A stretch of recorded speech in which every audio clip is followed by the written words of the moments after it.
गणिसा, मैं सोनिया स्वागत करती हूँ आपका आपके अपने YouTube channel chalk and dusters classes पर। तो फ्रेंड्स, हमारा जो टॉपिक चल रहा था वो RTE 2011 चल रहा था और हम अध्याय 6 तक उसको कवर कर चुके थे।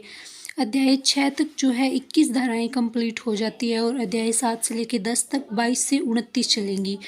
तो आज जो है अध्याय 7 चलेगा, जिसके अंदर पाठ्यचर्या और प्रारंभिक शिक्षा का पूर्ण होना।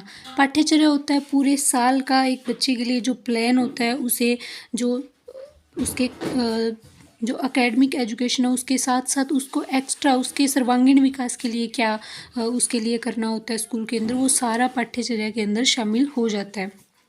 पाठ्यक्रम और पाठ्यचर्या में अंतर क्या है?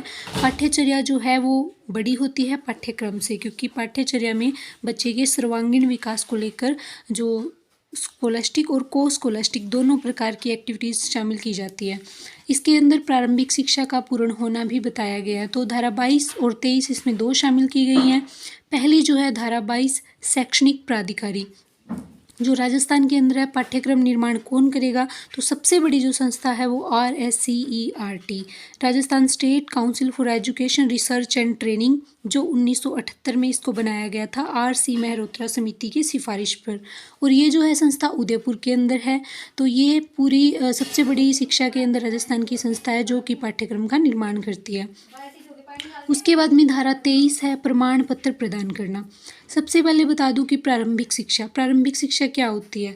प्रारंभिक शिक्षा होती है 1 से 8 तक की शिक्षा और प्राथमिक होती है 1 से 5 तक की। तो 1 से 8 तक की जो शिक्षा होती है उसके अंदर बच्चे को प्रमाण पत्र दिया जाएगा। और आपको पता है 1 से 8 तक बच्चे को फेल नहीं किया जा सकता और ना ही कोई बोर्ड परीक्षा आयोजित की जाती है।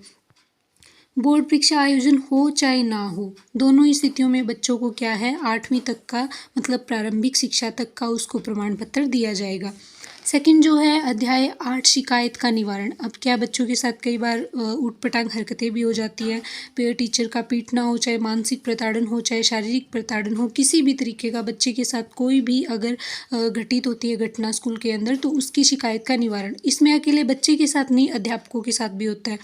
तो बच्चे और अध्यापकों दोनों के लिए शिकायतों का निवारण किया जाएगा। ये अध्याय 8 में लिखा गया है। इसके अंदर भी दो धाराएं शामिल की गई हैं, धारा 24 और धारा 25।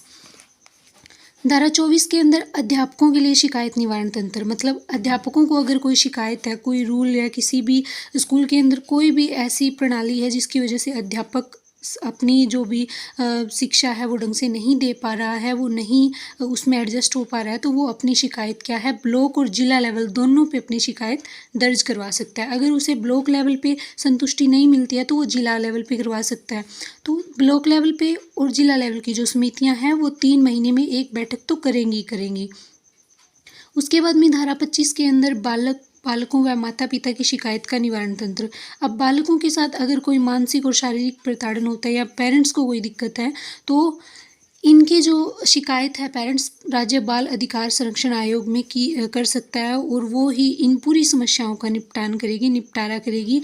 और एक जो NCERT की जो बुक्स होती है उनके पीछे 1098 ये जो है चाइल्ड हेल्पलाइन नंबर है, सबको पता है इसके अबाउट। और अभी रीट 2022 के अंदर रीट 2022 में जो 23 तारीख को पेपर था B.Ed का लेवल 2 का, उसकी जो फर्स्ट शिफ्ट थी 23 वाले पेपर की, उसके अंदर ये क्वेश्चन बना था डायरेक्ट। तो इसीलिए कि ये जो RT 2009 हो गया, 2011 हो गया, NCF हो गया, ये जो ऐसे कुछ टॉपिक है जिनसे सीधे क्वेश्चन पूछ लिए जाते हैं, जिसमें ये तो बहुत डीप था 1098 वाला, क्योंकि इस तरह की चीज़ों पे हमारा ध्यान नहीं जाता। हम नहीं सोच सकते कि इस तरह के क्वेश्चन भी बन सकते हैं। उसके बाद में अध्याय 9 जो है बाल अधिकारों का संरक्षण करना। इसके अंदर क्या है, बच्चों के जो अधिकार हैं उनको जो दिए गए हैं उन अधिकारों का संरक्षण कौन करेगा, ठीक है, उनको कौन सुनिश्चित करेगा। तो इस अध्याय के अंदर क्या है, धारा 26 से लेकर 28 तक का जिक्र किया गया है। धारा 26 के अंदर राजस्थान राज्य बाल अधिकार संरक्षण आयोग द्वारा कृत्यों का निर्वहन किया जाएगा, यानी बालकों के जो अधिकार है उनको संरक्षित करेगा। राजस्थान का जो राज्य बाल अधिकार संरक्षण है वो उन अधिकारों का संरक्षण करेगा। धारा 27 के अंदर है जो आयोग है, राजस्थान राज्य बाल अधिकार संरक्षण जो आयोग है, उसके सामने हम परिवादों को, शिकायतों को भेजेंगे कैसे, प्रस्तुत करने का ढंग कौन सा होगा। तो दोनों तरीके से कर सकते हैं, ऑफलाइन और ऑनलाइन दोनों तरीके से अपनी शिकायतें जो है आयोग तक भेजी जा सकती हैं। धारा 28 के अंदर राजस्थान राज्य सलाहकार परिषद, यानी ये अकेले राजस्थान के संदर्भ में नहीं है, सभी जो इंडिया के अंदर जितने भी राज्य हैं सभी राज्यों के एक राज्य सलाहकार परिषद का गठन किया जाएगा। और ऐसा आरटीई 2009 वाले एक्ट के अंदर लिखा गया है कि जो धारा 33 है उसके अंदर तो केंद्रीय सलाहकार परिषद होगा, और जो धारा 34 है उसके अंदर राजस्थान राज्य सलाहकार परिषद होगा, और प्रत्येक राज्य के लिए अपना अपना अलग होगा। ठीक है, ऐसा धारा 34 के अंदर लिखा गया है। और इस आयोग के अंदर एक अध्यक्ष और 14 अन्य सदस्य होंगे, और सभी सदस्यों के अंदर 1/3 महिलाओं का होना अनिवार्य है। ऐसा धारा 28 में लिखा गया है कि प्रत्येक राज्य के राजस्थान के लिए, राजस्थान का पढ़ रहे हैं हम आरटी 2011, तो धारा 28 जो है राजस्थान के राज्य सलाहकार परिषद का गठन किया जाएगा, ऐसा इसमें लिखा गया है। फिर अध्याय 10 लास्ट, और इसके अंदर विविध प्रकरण, इनका मतलब है कि जो बच गया, बचने का मतलब है कि जो सारी ये चीज़ें हैं, सारी जो धाराएं हैं, धारा 1 से लेके 29 तक, अध्याय 1 से लेके 10 तक, उसके अंदर जितनी भी शंकाएं हैं, अगर कोई हमें शंकाएं भी इस धारा का ढंग से पालन नहीं हो रहा, सही से वो लागू नहीं हो पा रही, तो उन चीज़ों के शंकाओं का निवारण कौन करेगा, निराकरण कौन करेगा।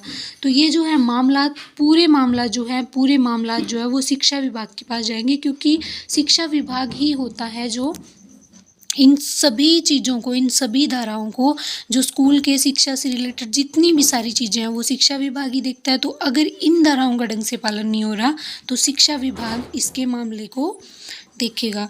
तो ये हमारा पूरा 1 से लेके हमने 29 धाराएं कंप्लीट कर रही है, 1 से लेके 10 अध्याय हमने कंप्लीट करके देख लिए हैं, और पूरा इसके अंदर एक रिवीजन हो जाता है, पूरा टॉपिक जो आपका कंप्लीट हो जाता है।